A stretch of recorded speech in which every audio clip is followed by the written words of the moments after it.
जब गीता का श्लोक सुनकर ओपेनहाइमर कांप उठा।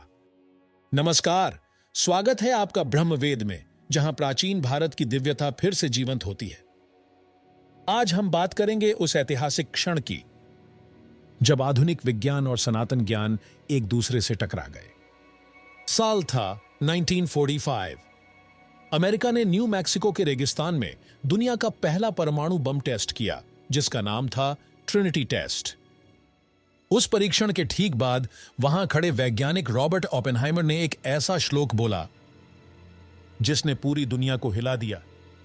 Now I am become death, the destroyer of worlds. यह पंक्ति श्रीमद् भगवद गीता के अध्याय 11 श्लोक 32 से ली गई थी, जहां भगवान श्री कृष्ण अर्जुन को अपना विराट रूप दिखा रहे थे। श्लोक था, कालोस्मि लोक अक्षय कृत प्रवृद्धो लोकान समाहर्तुमिह प्रवृत्तः, अर्थात मैं काल हूं संहार करने वाला। ओपेनहाइमर ने वर्षों बाद एक इंटरव्यू में स्वीकार किया कि भगवद गीता ने मेरे जीवन और सोच को पूरी तरह बदल दिया। लेकिन सवाल यह है, एक वैज्ञानिक जिसे परमाणु बम का जनक कहा जाता है, वह गीता से इतना प्रभावित क्यों हुआ? शायद इसलिए क्योंकि गीता सिर्फ एक धार्मिक ग्रंथ नहीं, यह जीवन, समय, कर्तव्य और आत्मा की गहराई को समझाने वाला दर्शन है। यह हमें सिखाती है कि कर्म क्या है, धर्म क्या है और सत्य क्या है। गीता हमें बताती है कि हर क्रिया का एक परिणाम होता है और हमें अपने कर्मों के प्रति सजग रहना चाहिए। यह हमें सिखाती है कि हमें अपने कर्तव्य का पालन करना चाहिए, चाहे परिणाम कुछ भी हो।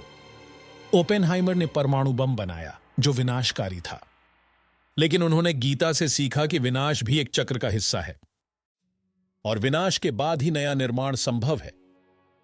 गीता हमें सिखाती है कि जीवन एक युद्ध है और हमें इस युद्ध को लड़ना है, लेकिन हमें इस युद्ध को धर्म के साथ लड़ना है।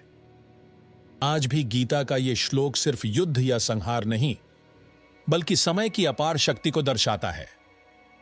यह हमें याद दिलाता है कि समय कितना शक्तिशाली है और यह सब कुछ बदल सकता है।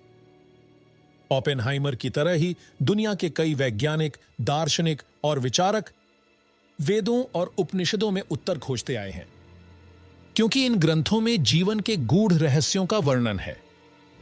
गीता हमें सिखाती है कि हमें अपने भीतर की शक्ति को पहचानना चाहिए और हमें अपने जीवन को सार्थक बनाना चाहिए। यह हमें सिखाती है कि हमें अपने डर पर काबू पाना चाहिए और अपने लक्ष्यों को प्राप्त करना चाहिए।